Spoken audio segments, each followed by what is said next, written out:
나는 성교나 뭐 성행위까지 가지 않았다. 따라서 부정행위를 난 저지르지 않았다라고 생각을 하실 수도 있는데, 뭐 애정 섞인 뭐 카카오톡이나 문자, 뭐 전화 이런 걸 주고받은 경우에도 전부 부정행위에 해당하긴 합니다. 사실 법리상 뭐 이걸 좀 가장 억울해 많이들 하십니다.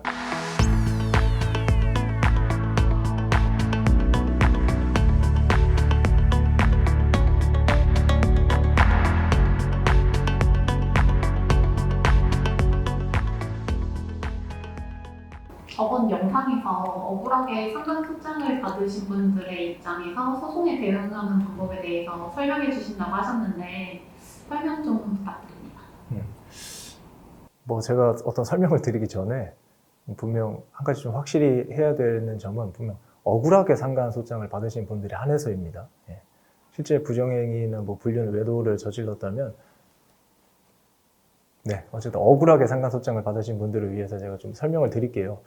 보통 상간소장이라고 하긴 하지만 거기 이제 부정행위라는 단어가 적혀 있을 텐데, 뭐 일반적으로 이렇게 생각하실 수 있어요. 나는 성교나 뭐 성행위까지 가지 않았다. 따라서 부정행위를 난 저지르지 않았다라고 생각을 하실 수도 있는데, 실제로 법리상 부정행위는 그 부부간의 정주의무에 위반되는 일체 행위를 뜻하기 때문에, 그냥 뭐 서로 뭐 데이트를 했다거나 혹은 좀 뭐 이성 간에 그 주고받을 수 있는 그런 뭐 애정 섞인 뭐 카카오톡이나 문자, 뭐 전화 이런 걸 주고받은 경우에도 전부 부정행위에 해당하긴 합니다.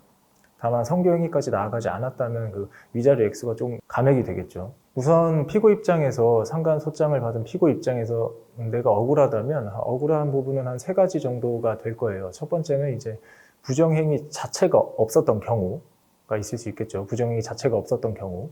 뭐 실제로 뭐 밥을 먹기도 했고, 그리고 뭐 연락을 자주 주고받기도 했지만 그 업무상 뭐 인사치레 정도였고, 그 연락을 주고받은 내용에 있어서도 업무 내용이 대부분이었다 하는 경우에는, 뭐 상대방이 뭐 같이 식사를 하고 있는 뭐 사진이나 이런 걸 제출을 했다면 입증 책임이 원고에게 있는 것도 맞습니다. 입증 책임이 원고에게 있기 때문에 그 부정행위에 이르렀다는 점을 원고가 입증을 해야 되지만, 그 보다 적극적인 방어를 한다는 측면에서 이거는 사실 그냥 업무상 식사 자리였고 업무상 주고받은 연락이었다는 사실을 좀 적극적으로 주장을 하고 뭐 자료를 통해서 입증할 필요가 있습니다. 그리고 두 번째는, 내가 그 교제한 것까진 맞는데 정말로 상대방이 뭐 유부남, 유부녀인 것을 모르고 교제를 한 거다. 그래서 난 굉장히 억울하다 라고 좀 주장을 하시는 분들도 계시는데요.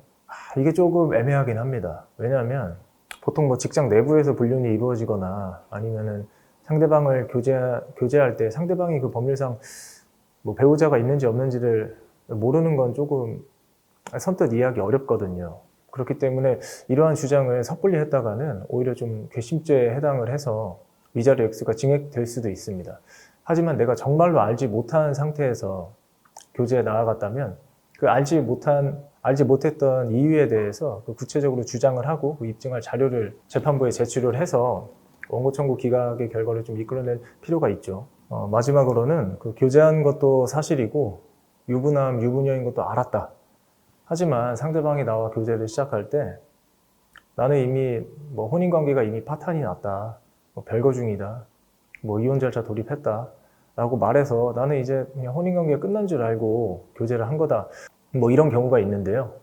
사실 법리상 뭐 이걸 좀 가장 억울해 많이들 하십니다. 난 정말로 그 사람이 끝났다고 말을 해서 그 말을 믿고 교제를 시작한 거다라고 좀 억울해 많이 하시는데, 실제 실무상에서 그 혼인관계가 파탄났다고 보는 경우는 2가지뿐이 없습니다.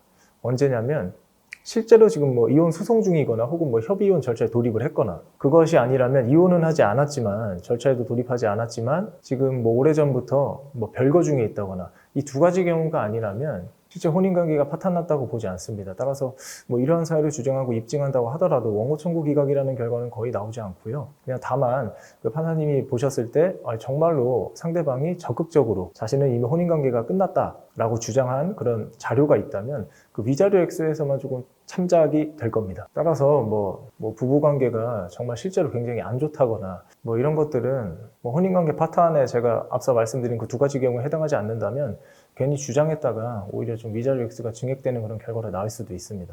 상간 소송을 좀 진행을 하다 보면 그 형사사건에서 자백사건이랑 굉장히 비슷한 느낌을 많이 받는데요. 형사사건에 있어서 이제 자백사건에서 자백은 했는데 그 자백한 그 피고인이 판사님한테 계속해서 이제 변명을 하거나 혹은 피해자의 잘못도 어느 정도 있다라고 계속해서 주장을 한다면 판사님이 좀 어떻게 보실까요?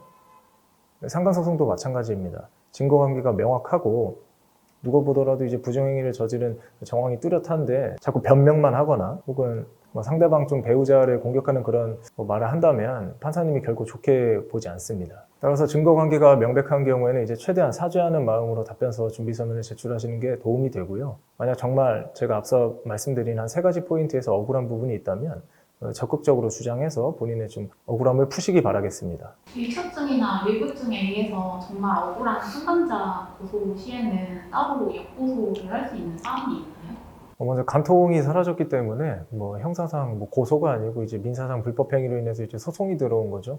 그거에 대해서 이제 내가 원고 청구 기각이라는 판결을 이끌어냈다 하더라도 상대방한테 어떤 뭐 민사상 불법행위라든지 뭐 위자료 청구 그런 거는 사실상 본 적도 없고 불가능할 것 같습니다.